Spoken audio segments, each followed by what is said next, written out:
Governor Cuomo, I'd like to commend you for your recent formation of the Justice Center to seek justice for those who overstep the rights of people who may not be in a position to advocate for their own safety.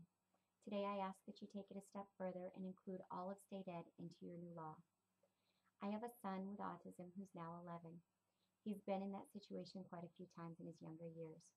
He first endured seclusion in a dark, bare room alone at the age of 3 while in preschool, and then again later in first and second grade while in BOCES.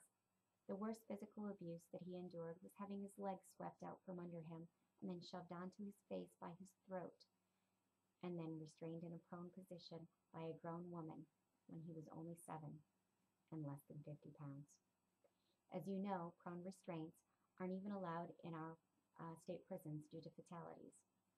The teacher who witnessed it called me frantic about it, but later recanted her story due to fear of losing her job. I had no recourse. It was swept under the rug by the principal, and that BOCES one-to-one assistant wasn't even reprimanded. Worse yet, my son didn't even know to tell me what happened, as it was so common he thought it was acceptable. When I asked him about it, his reply was, "She does what she always does, Mommy," and then he cried.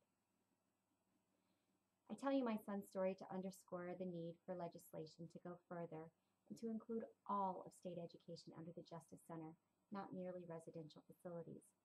There's little oversight for the use of timeout and seclusion rooms, and there are no regulations for the types of restraints that are used in our public education system, like are currently used in our mental health and penal institutions.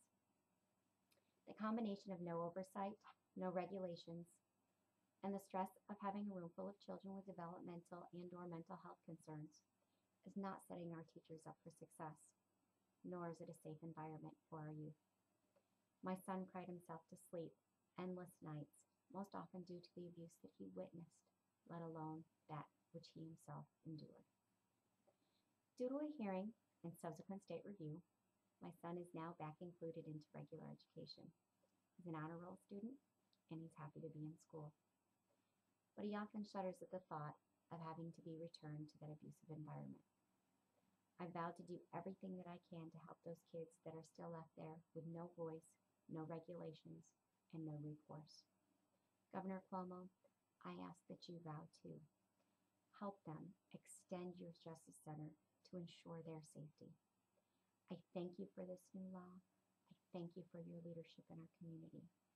Please take it a step further and ensure the safety of all of our vulnerable population and include all of state ed into your new law.